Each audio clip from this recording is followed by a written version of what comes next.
So welcome everyone.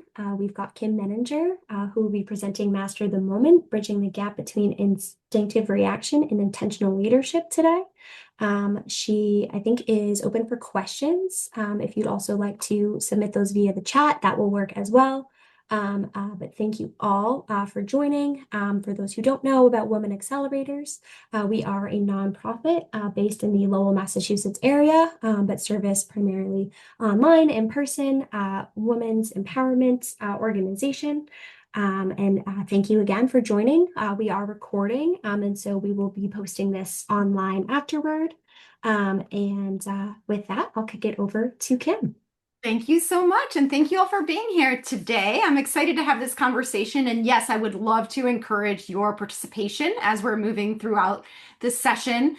I will ask you some questions and would love for you to share your questions and comments in return.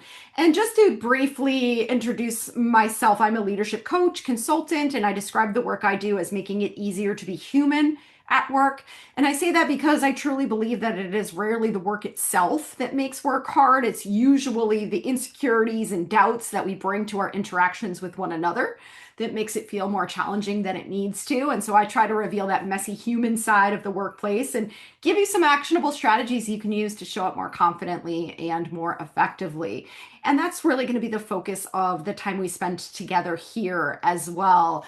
What I'd like to do is start by introducing you to a few characters. These are composites of people that I've worked with over the years. I'm not outing anybody here. I have created AI generated images of them, but I'm going to give you a little bit of background on each of them. And we'll start with Rose. Rose is a senior executive within her organization. She's one of the longest tenured leaders, and she's highly respected for her institutional knowledge and her long track record of success.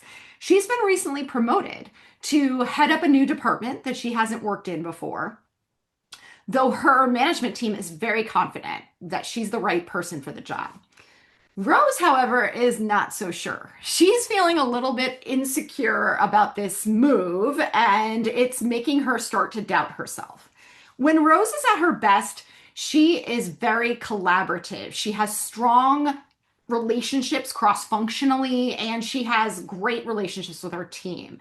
She's also very creative. She brings an innovative approach to problem solving, and she's fun to be around. She has a great sense of humor.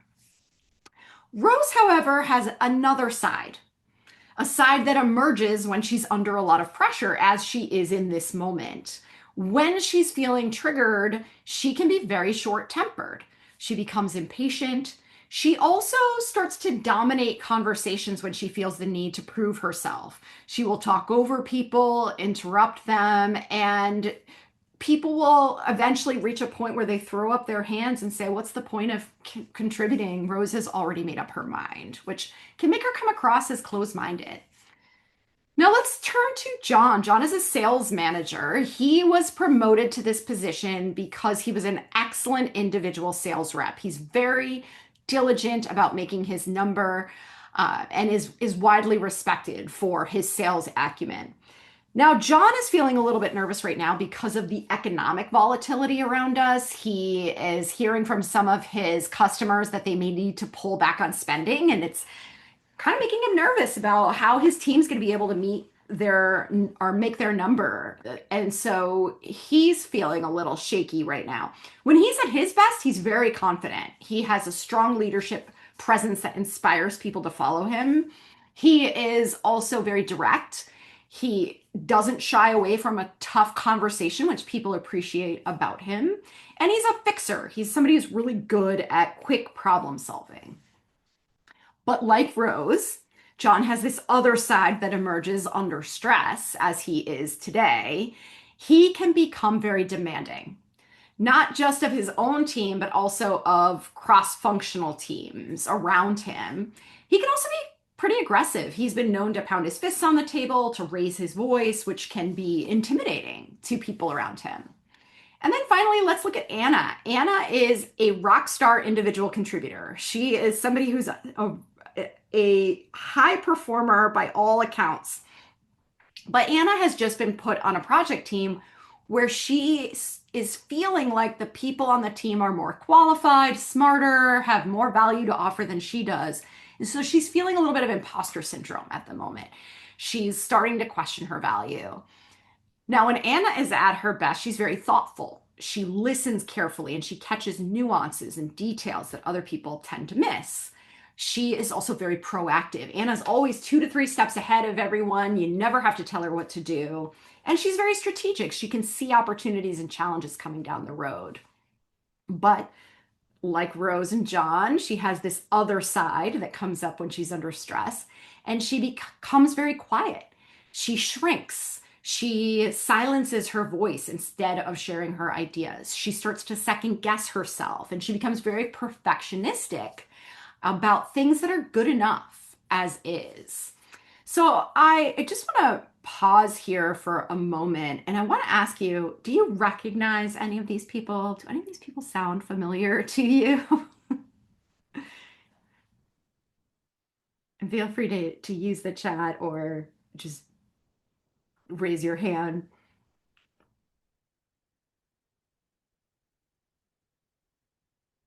The reason I share these characters is because I want to illustrate that there are these two competing versions of ourselves that we bring into our workplaces.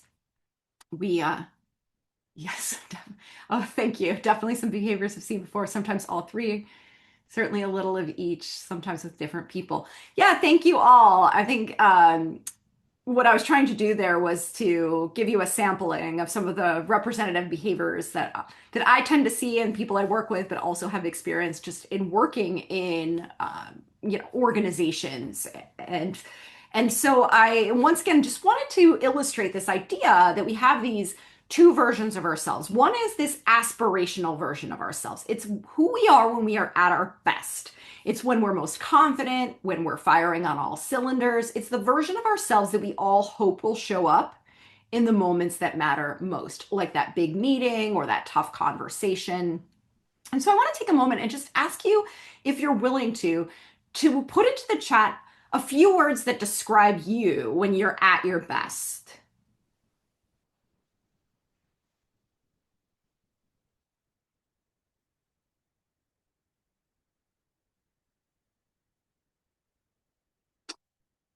Motivated, collaborative, social, motivated. Great. Excellent. Feel free to keep sharing. As you saw, organized, firing on all cylinders. Love it. Curious. Thank you. Yeah, as you saw, unfortunately, we often have this other side of us as well that shows up when we're under pressure. And let's face it, we are all under tremendous pressure in so many different ways. We've got a lot of macro level forces that are driving anxiety, like economic volatility, that's making people feel insecure in their jobs, in their financial positions. We've got the rise of AI, which is creating anxiety, not just because it's a whole new technology, but also because of the unknown implications for our jobs in the short term and the long term. We've got all kinds of geopolitical instability. And then we add to that our everyday stresses like caregiving responsibilities or endless to-do lists, the pressure to do more with less. And it's no wonder that we're all exhausted and under so much stress. And I would really appreciate if you would all similarly write into the chat some words that describe you when you are triggered. And I want to normalize this. This is a no judgment zone. This is a very human experience here. We all do this. So hopefully you feel safe to share here with each other, but just some words that describe you when you are under stress or get triggered.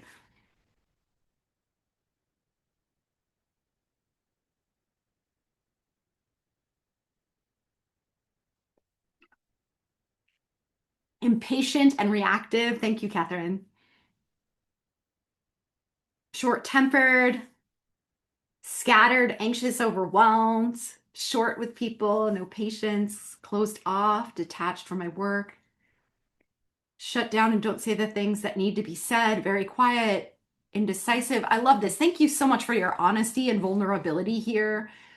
indecisive, angry. Yeah, we all do this. This is part, like I said, part of the human experience. And it's really helpful for us to acknowledge this. And I want to ask you too to think about, what do you think happens to your team or to your organization when people are showing up regularly in a triggered state? When you've got a critical mass of people who are under tremendous stress and pressure pretty consistently.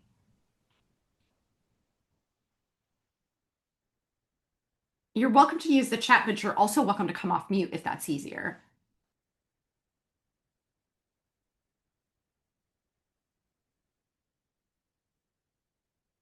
Oh, yes, Kate. So, what do you think happens to your team or your organization when you've got a critical mass of people who are showing up in this triggered state on a regular basis?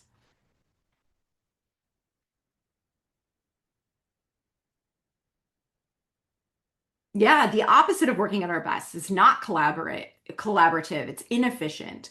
You start to see breakdowns in communication, right? Conflict starts to increase. Not good things. That's right. Trust starts to erode. Feelings of uncertainty. That's right. Productivity declines. You can see this in lots of different forms throughout a team. And overall, the bottom line starts to suffer. So it doesn't have to be this way. And I've created a model that's designed to help us manage some of those reactive impulses so that we can show up in a more consistently in alignment with that aspirational version of ourselves. And that's what I really want to talk to you about today. So I'm going to go back to the slides here for a moment. Bear with me here. And I refer to this as the LEADS model. LEADS is an acronym, and I'm going to walk you through it very quickly, and then we're going to break it down into its component parts. So it starts with listening to your body, examining your triggers, aligning with your values, developing an actionable plan, and supporting others. And I want to turn to listening to your body, and I want to do a quick exercise with all of you and invite you to think about a time recently, ideally within the last couple of days or so, so it's fresh in your mind, when you felt triggered. You were under a lot of stress. You were reacting in these ways that we're talking about in the chat here. Maybe you saw yourself in some of the characters that I shared with you earlier. I want you to think about, in those moments, where did you feel it in your body?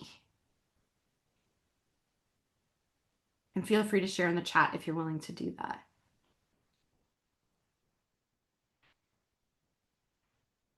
Headache, usually my stomach. Yeah, in my core, nervous stomach. Yeah, thank you. Shaky. Yeah, some people will describe neck. Yeah, some people will describe clenching their jaw. Incidentally, I've had like 3 people tell me in the last week that they have had major issues because of clenching, because of their stress levels. One person broke a tooth, another person's fillings popped out. People are really struggling right now with this tension, and you can see it shows up in your body. Sometimes it's a rapid heart rate, it's chest constrictions, it's all of the different sensations that you're all describing in the chat. And you might recognize these as the fight or flight response, right? But I like to refer to them as, let's see, I know someone that chews any pen cap she sees.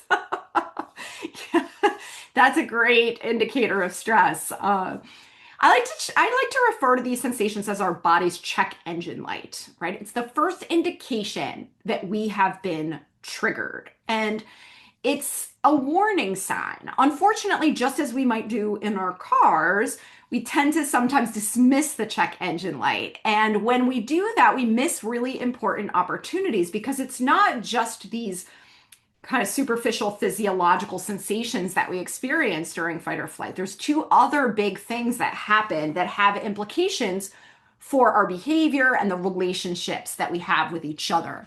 And the first is that when we're in fight or flight, the part of our brain that's responsible for thinking clearly, reasoning, problem solving, rational thinking is temporarily weakened. And that's a great thing when you're being faced with like a physical threat. If a bus is coming at you, you do not want your brain to stop and be like, well, how far is the bus, right? Like, is it really going to hit me? You just want to get out of the way. But when we are facing a social threat, which we'll talk more about, we kind of lose our cognitive functioning just when we need it most. So, I want you to think for a moment, have you ever found yourself in a meeting where you started rambling and you couldn't get your words back on track, right? Or maybe you just completely froze and you didn't know what to do. Or in some instances, maybe you lashed out, you got defensive, you became confrontational in a way that's out of character and that you look back on wishing you had handled differently. All of these are indications of the fight or flight response. And it's really important for us to recognize that that's what's happening, because otherwise we tend to tell ourselves a different story. I hear from people, especially women, all the time who will say things to me like, I don't know what happens to me. It's like I lose my ability to form a coherent thought when I step into these meetings. That's not a function of you as an individual. You are a common denominator across all of your situations. If you are capable of articulating your thoughts in one situation, you're capable of doing it in another. What's different is that you feel threatened in this one particular instance, and it's making it more difficult for you to think clearly. And unfortunately, if we don't recognize that, we often tell ourselves the story that, see, I knew I didn't belong in that space. I knew I wasn't good enough. Nobody else struggled to articulate their thoughts. It must be me, when maybe it just wasn't a threatening situation to other people. So, just being mindful of that can be really helpful in maintaining our own self esteem and confidence in these moments. The other thing that's really important to recognize that's happening during fight or flight is our empathy is also temporarily suppressed. Because when we are feeling threatened, it's all about our own survival, right? It's all about me. I'm not thinking in that moment of how I can show curiosity to you when you just embarrassed me in front of my boss, right? I'm not thinking about how I can show compassion and better connect with you if I feel threatened by your behavior. And so we can start to see how some of the trust can break down when this is happening. And so I think it's important to acknowledge that while our emotions are always present, and there's no way, despite some expectations or beliefs, that we can check our emotions at the door. That's biologically impossible. It's important to recognize our emotions will always be present, but we can manage them. And that is why really understanding our check engine light is so important. So what do? We learn to recognize that check engine light as soon as it appears, right? So for me, it's like a drop in my stomach as though I'm on a roller coaster. And so as soon as that happens, I know, okay, here we go. I'm in fight or flight, right? And I'm a naturally anxious person, so I've had a lot of experience with my fight or flight response. I can detect it very quickly. And it's important to be able to do that, because what it allows you to do is to push the pause button as soon as that light goes on. And I'm going to go back to the slides here to just share a quote with you that I think is really helpful in reinforcing the power of this. This is a quote that's often attributed to Viktor Frankl, although there's some controversy around that, so I didn't put that here. Between stimulus and response, there is a space. In that space is our power to choose our response. In our response lies our growth and our freedom. So when we talk about recognizing this check engine light and pushing the pause button, what we're doing is we're expanding the space between the stimulus and the response so that we're not just reacting, we have the ability to make more intentional choices about how we show up. So if we breeze right past that check engine light, we miss the moment, and that's when the reactivity tends to occur. So the next step is to examine your triggers. And, we're talking about these sensations and these reactions that we're having. Those aren't random. They happen because of a response from our brain to a perceived threat. And I always like to think about our brains as kind of like a home security system, right? If you have a home security system and you arm it, It will be constantly surveilling the landscape for potential threats and intrusions. And when it detects a threat, it sets off an alarm of some sort, right? It notifies you that there is a problem. Well, similarly, our brains are doing that all the time as well. We're not necessarily aware of it, but our brains are constantly scanning the environment for potential threats and intrusions. And when our brains detect a threat, that the version of the alarm is the fight or flight response, right? Unfortunately, we have not evolved as a species yet to a point where we can adequately distinguish between a physical threat, like a bear in the woods, and a social threat, like failure, rejection, or humiliation, which research shows we fear just as much as physical harm. That when we experience social threats, they activate the same centers in our brain as physical pain. And so we are motivated to avoid those at all costs. We don't, most of us generally need to worry about bears in our work environments, but the social threats lie around every corner, right? Every time you're about to raise your hand and ask a question, there's the possibility that you might feel embarrassed by that, that somebody might reject it. Every time you're about to reach out to someone new or share an idea, you're always thinking about how other people might react to it. And so we are going in and out of fight or flight all day long. And so is everyone around us because we don't know what their triggers are, right? And so it's important to be mindful of that. There are other kinds of triggers as well. And you might get frustrated with somebody because they haven't responded quickly enough, or maybe you're feeling like people are resisting your efforts, or you're being asked to do something that you disagree with and think is unfair. We each have our own individual triggers, although they're often rooted in similar themes. Our individual triggers are a function of our lived experience, right? So if you are like me and you're somebody who's more anxious by nature, you are probably more sensitive to triggers in your environment than somebody else might be. If you've ever experienced trauma, you are going to react differently with your environment than other people might. And even something as simple as if you grew up with critical parents who put really high expectations on you, you're going to have different triggers in the workplace than somebody else, right? So what's important is that we stop and examine our triggers, because if we don't, they dictate how we show up in the world, right? They keep us playing small, or they keep us engaging in these behaviors that we're not proud of. So what we do here is we tie it back to the check engine light. So as soon as possible after the check engine light goes on, and this could be minutes in some cases, or it could be hours, depending on how your day looks, right? You want to stop and ask yourself, what just happened, right? Why did I just react that way? What came up for me in that moment? And then really start to think about, what's the story that I was telling myself at that moment? Is there another way to think about it? And I'll share an example here too. I was just talking with a guy earlier this week who was telling me how he gets really triggered when he comes to his boss and he brings this ideas, and they're, well researched. He's done all of this work, and she asks him a question that he thinks he should have thought of.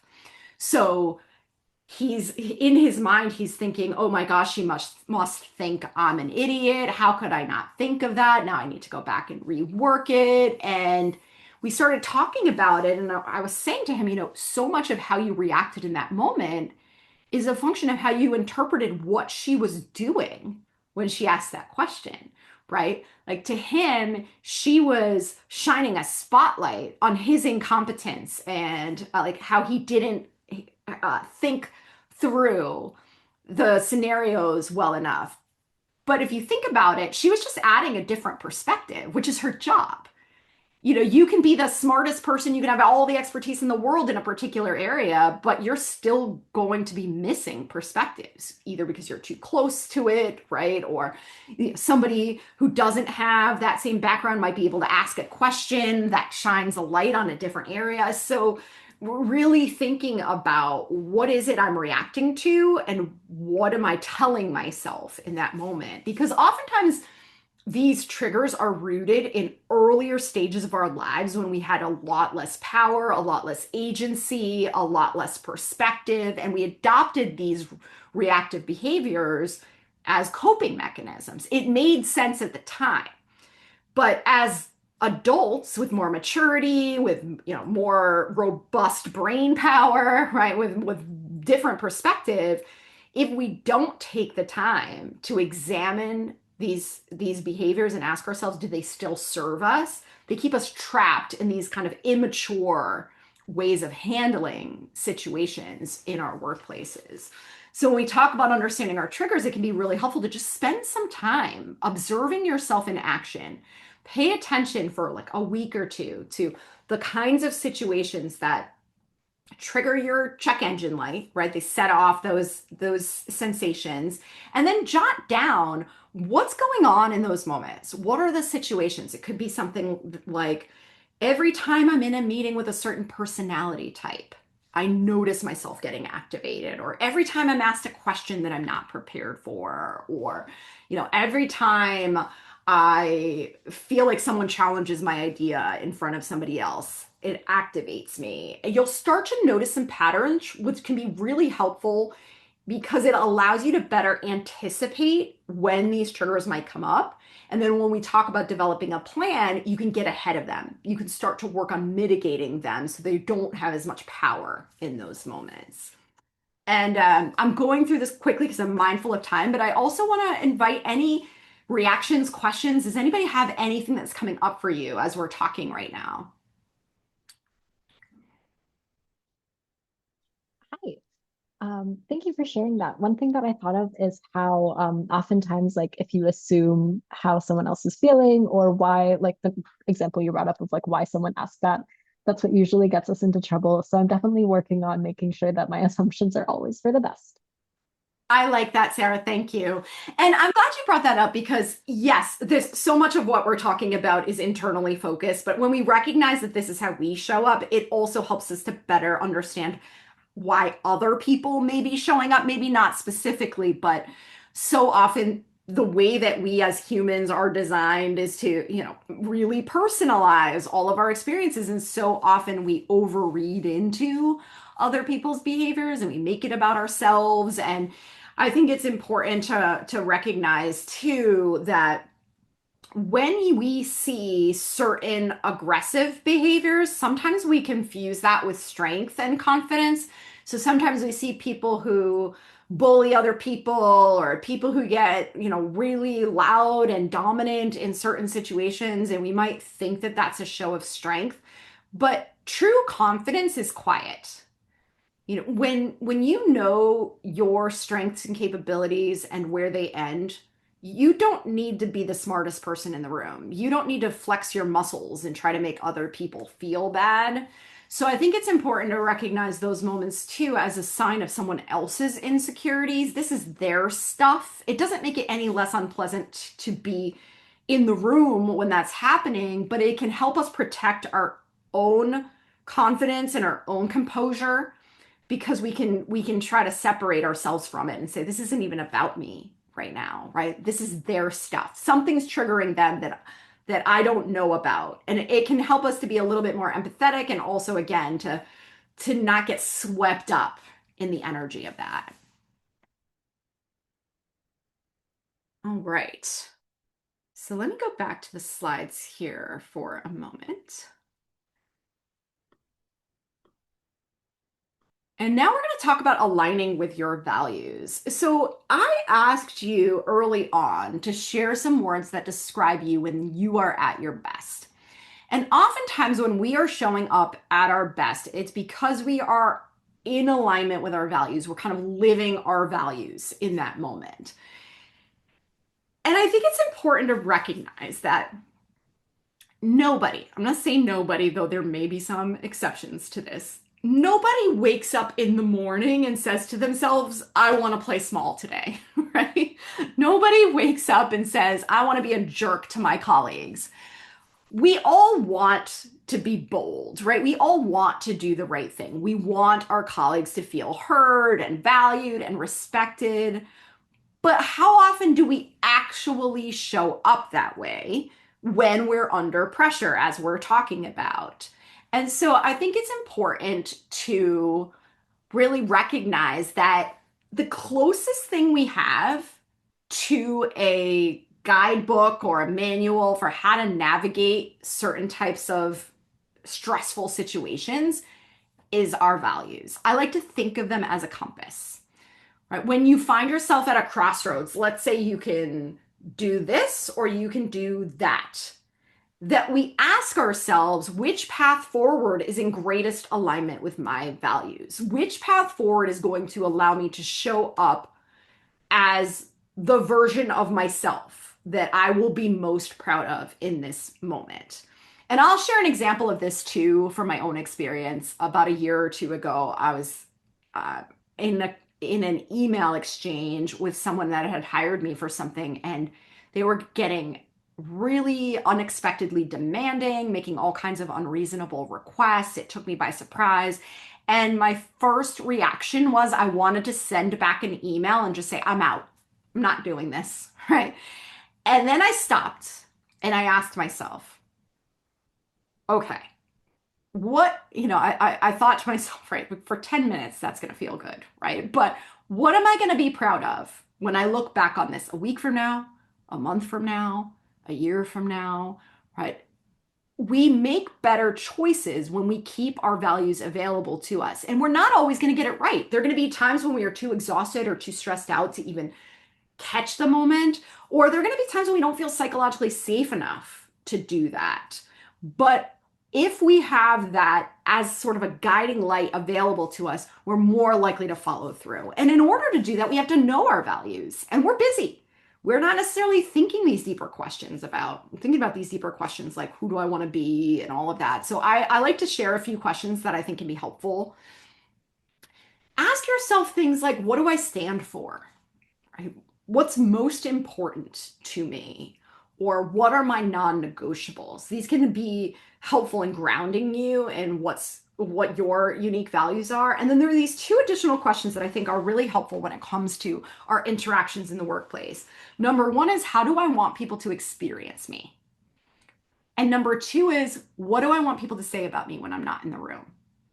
I think those can be really powerful drivers of our behavior. And again, we just make better choices when we think about it that way. And the great news about this is that no matter what happens, when we act in alignment with our values, even if it doesn't go according to plan, even if it gets messy, we are far less likely to experience regret or shame because we can always look back and say, I did what I believed was the right thing to do in that moment. Hindsight's 2020.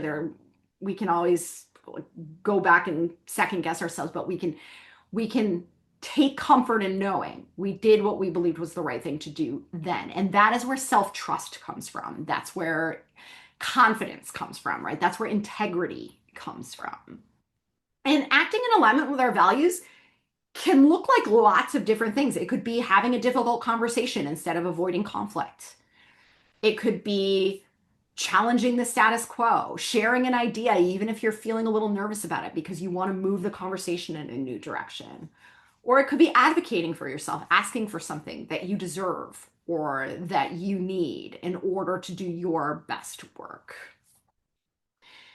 So, we're going to shift gears into more actionable types of activity, but I want to pause here and just see, does anybody have any questions, comments, anything at all that's coming up for you?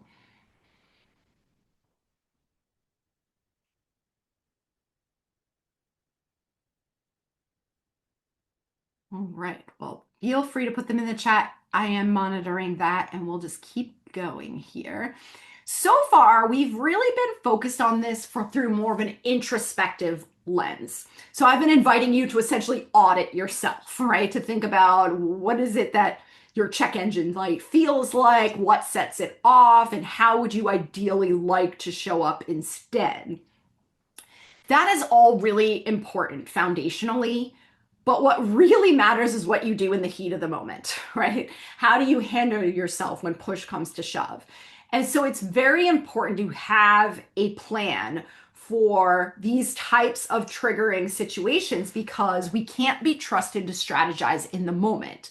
Like I shared before, we don't have the full brain power to be able to come up with a plan at that time. So we really want to think about this in a neutral moment so that we can take it with us when we go into those situations. And from my perspective, every plan has a before, during, and after. So you think beforehand, before you even step into the situation, about how do we mitigate those triggers? How do we manage ourselves in the moment itself? And what do we do afterwards if things didn't go according to plan? I'm going to share some specific ideas with you, but what's most important is that you make these your own. So as we're walking through them, be thinking about what you might do that aligns with your values, your personality, your communication style, and also the norms and values of your team and the environment that you operate within. So we're going to break these down. Let's talk about before. What do? You know you're going into a situation that's likely to trigger you. What are some things that you can do or think about beforehand to set you up for greater success in that moment? And it starts with reflection. So I get that time is a factor in everything that we're talking about here. And it can feel sometimes like, I don't know when I'm going to have the time to do all of this deeper thinking. This doesn't have to be hours, right? When you practice it over time, it becomes more automatic. You won't have to carve out as much time. Even if you can just take a couple of minutes before you walk into a meeting to ask yourself three questions in particular. Ask yourself, what are the goals of whatever it is that you're stepping into, right? Oftentimes we're not clear on that, and that can create a lot of anxiety. Maybe you were invited into a conversation and you're not sure why. So now your imagination is running wild. You've got all this chatter about what you're expected to be able to do, how you're expected to prepare. And it's creating a lot of restless energy that's not very productive.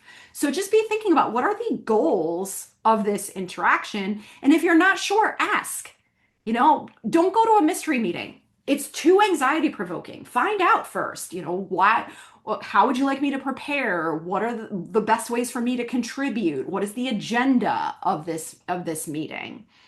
Then you want to ask yourself, what does success look like? And be really realistic about that, because there's obviously going to be an ideal version of success, but sometimes success just means, going into a difficult conversation and feeling heard, feeling like you got off of your chest what it is that you wanted to say.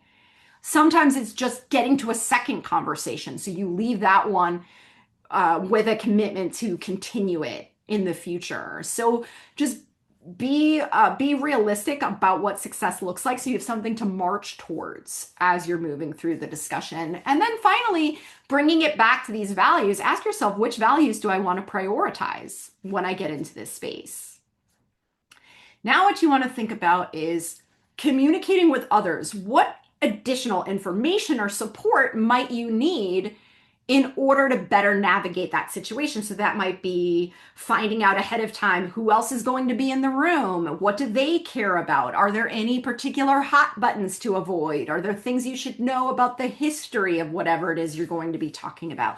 Any political sensitivities? All of that can help you feel more confident and in control when you step into the quote unquote room, right? You might also, if you have ideas you want to share, socialize them with somebody ahead of time or ask for some mentorship around how to handle delicate situations. In some cases, you may even just want to ask someone that's going to be in the room for explicit support. Hey, will you support me when I share this? And knowing that that person will be there as an ally can make you feel stronger. And then finally, you want to think about how to optimize. And this is really about self-care, right? We cannot show up as the best version of ourselves if we are physically and emotionally depleted. But too often we put our own needs aside to take care of everybody and everything else. And so it's really important to recognize what you personally need in order to show up at your best. I was talking with somebody earlier this week who was saying, I just know about myself that I cannot do my best work when I haven't slept well. And so if you know that, it can be really helpful to be able to look at your calendar for the week and say, this meeting on Thursday is really important. I'm going to make sure I prioritize getting a good night's sleep on Wednesday night. Or I'm going to make sure I have a good breakfast that morning. Or I'm going to go for a walk ahead of time so that I can release some of that energy and make sure that I'm feeling more, relaxed or in a better state when I walk into the room. So now let's look at during, right? This is the moment. This is when you're actually triggered. What do you do to maintain or regain composure when you've been triggered? And the first step is to really manage your fight or flight response. And so there are three practical steps that I highly recommend and that I encourage you to write down and keep with you because you probably won't remember them in the heat of the moment. The first is to breathe. It sounds very cliche, but it's really important to our ability to manage our nervous systems. You want to take deep breaths with longer exhales. And there's a reason why this works. There's a neuroscience reason why this works that I am not an expert on, but there's also sort of this, I think of it as going back to that alarm system metaphor, that it's kind of like putting the code into your home alarm when the false alarm goes off, right? It's like the alarm is going off, you put in the code and things start to come back to a more neutral state because you wouldn't be able to stop and take a cleansing breath if you were being chased by a bear in the woods, right? Your brain gets the message, nothing to see here, and you start to come back to neutral. The second thing I recommend that you do is you always keep a drink with you, all times. It is a great way to buy yourself time. If you feel your check engine light go on and you just need a moment to compose yourself, push the pause button by taking a sip. It's a perfectly socially acceptable behavior. No one's going to question it. And it gives you just the ability to take a breath, think about what you want to say or do next. And then finally, speak slowly. When we get activated, we often speak really fast, which is kind of the opposite of the deeper breathing. It perpetuates that fight or flight state and it makes us lose control of our message. Our words and our thoughts start to diverge. If you speak slowly, it gives you something to focus on. You're pacing yourself, it slows down your breathing, and you come across as more in command of your message. You feel more in control in that situation. And those are things you can practice ahead of time too. If you know you're going to be triggered, focus on your breathing and on pacing your speech before you even get to the hard part, and it'll keep your baseline at a lower level. You also want to think about how you can engage confidently. And this is really about your body language and the message you're sending through the way you're showing up. So whether you're in a room or a virtual space, sit prominently, keep a neutral posture. If you're shrinking, right, you kind of undermine your own presence and credibility. What you also, if you cross your arms or you have certain facial expressions, you might come across as defensive or confrontational. Try to just maintain a neutral, engaged stance.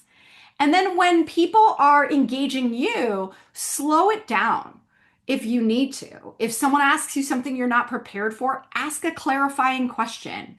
And it is also perfectly acceptable to tell people, as much as we are terrified of not being prepared in the moment, that you'll get back to them, right? That you don't have an answer immediately. A lot of times it's not that we don't have the answer that becomes a problem. It's how we convey that, right? If we look terrified or apologetic, we're sending a message that we have done something wrong, as opposed to simply owning it and say, yeah, you know what? I don't have that at my fingertips, but I'll get it back to you by the end of the day. Most people aren't even going to blink. And then finally, stay focused. And this is hard because of what's going on in our brains. If you've done some of that pre-work of what are the goals, what does success look like, what do I want to accomplish in this meeting, bring some notes with you.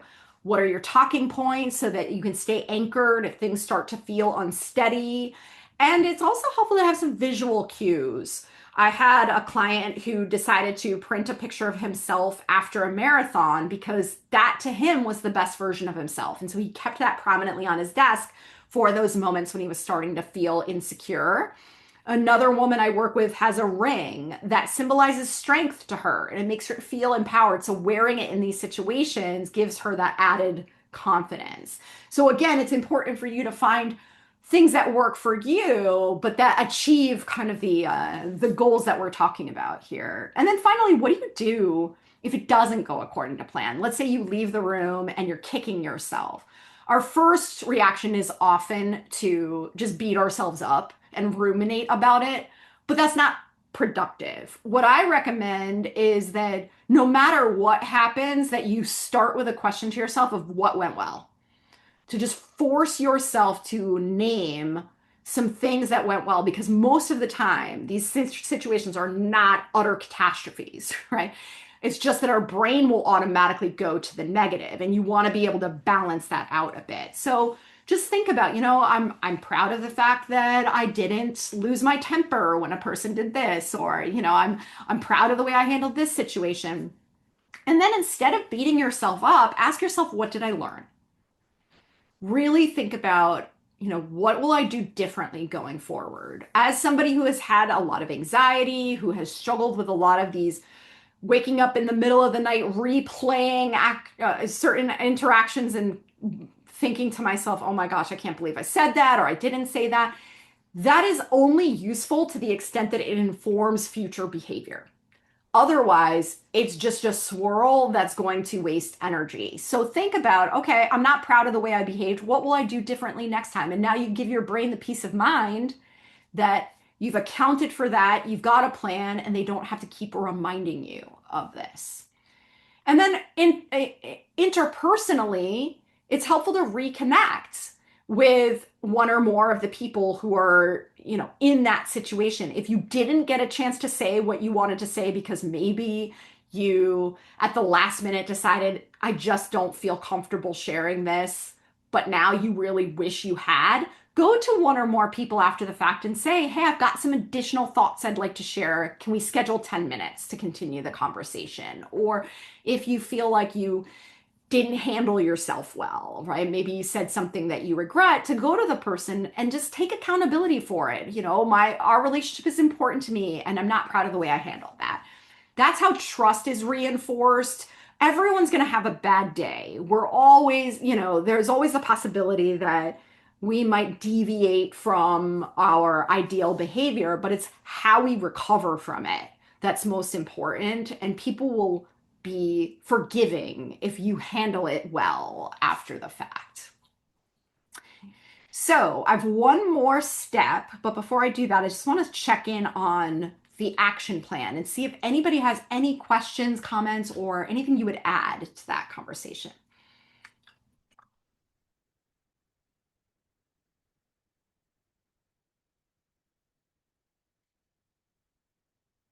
I actually gave this presentation last night, and one woman was thinking out loud, and I thought it was actually a pretty good idea. She said, I really want to think about myself, like my triggers in different situations. Like when I'm in this one kind of meeting, this is how I'm likely triggered. And so I'm going to plan differently. And then there's this other kind of situation. And I think it's really helpful to think about it that way.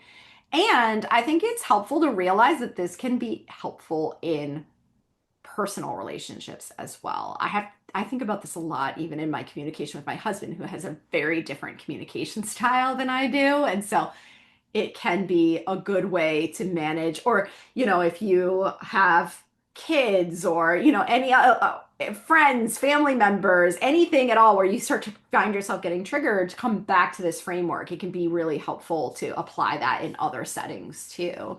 And I'm just going to quickly go through the final step here, which is about supporting other people. So a lot of what we've talked about right now is really inner work. And that's important because, as I mentioned, we don't often take the time to go through this on our own. And so it can be helpful to just spend some time noticing yourself and keeping some notes on what's going on. But we're all on this journey together as humans. Everyone's going through this in their own way. So why not do this collectively? And I have this model that I see as kind of a repeating model. It's not a one and done. And it starts with normalizing stress in people around you. especially if you're a people manager or an influential figure in your work, it's really important not to pretend that everything is okay. I mean, we were in an unprecedented moment in history with lots of different stressors. If we just walk around pretending like nothing is wrong, that's a form of gaslighting, right? People start to think to themselves, am I crazy? Am I the only one who's feeling this way? But if we normalize it, we make people feel seen. And rather than create a space where people wallow and vent, which is what most people are afraid of doing, we actually make it possible for us to be more productive because we're not distracted by this feeling of being the only ones who are struggling with how to show up in these times. And you might think about doing this in a more facilitative way as well. I recently worked with an executive HR team to go through this very model, and they each went through, they shared their triggers with each other, they shared how they'd ideally like to show up and what those gaps look like. And what they implemented as a process, which I really loved, was this idea of in their team meetings, giving each other a quick minute to say, what does support look like to me this week? And so it gives us space to say, hey, you know what? I have a sick kid at home, and so I might be less responsive than usual. And now, when if you reach out to me and I've told you that I might be less responsive, you're not making up stories about why I'm not responding to you right away, right? There's context for our behavior. Or one woman said, you know, I'm the only one on my team who works in Europe. The rest of the team works in Chicago. There's a 6 hour time difference there. By the time you get to the end of your day, I'm already 6 hours ahead of you. Please don't come to me with an urgent request at the very last minute unless you have to. And so it gives us the answers to the test so that we can better support one another and we can conspire to hold each other accountable. We can do better by each other. And then if we don't, we have a better understanding of what's going on and how to recover from that. So I want to just spend the last few minutes here answering any questions, but also inviting you to think about what you're taking away and whether there's any particular next step that you want to prioritize when you leave here so that you don't lose this when you get inevitably swept back into your day and all that that entails. I also want to invite you to connect with me offline as well if you would like. I share a lot of themes related to this content on LinkedIn and would love to connect with you there. Or you're welcome to email me too if you have questions that we didn't get to or that you're not as comfortable sharing in a group setting. Please feel free to reach out. But I will stop it there and just see here. Oh, Catherine, how much do you suggest people practice? I think that, like any habit that you develop, you really have to do it pretty consistently. So I don't think you have to, take on a whole separate job of doing this, but I do think just kind of drawing your attention to certain moments repeatedly is going to make it become second nature. Any other questions? Or like I said, I'd love to hear takeaways too, because I know it's hard to follow up after the fact and actually do something with what we've talked about. So if you have a commitment to do one thing, it makes it easier to find your starting point.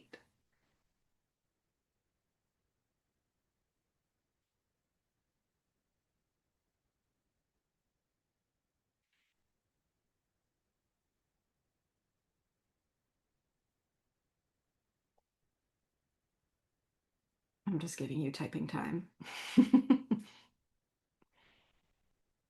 And I want to acknowledge too, your willingness to share openly in the chat. I understand the sensitivity of a conversation like this. It's not generally the kind of conversation we have in a group full of strangers. So I appreciate your willingness to be open and honest about this and to even just take some time out of your day to be part of this conversation. Let's see, Kate, I'm going to work on implementing a breath or drink to create a gap for response. Thank you so much. I think one of the most underappreciated tools that every single one of us has at every moment of the day is the power of the pause. And it goes back to that old cliche of count to 10, right? Just when in doubt, pause. It makes such a difference, whatever you need to do to get there. So thank you all so much for being here. Hopefully, you are all leaving with a nugget or two that will be useful to you as you're moving forward. And like I said, feel free to stay connected with me as well. I would love to continue the conversation offline. So thank you, Nicole and Women Accelerators as well for the opportunity to be here. And I hope you all have a fantastic afternoon. Oh, thank you, Sarah. Thanks, everybody.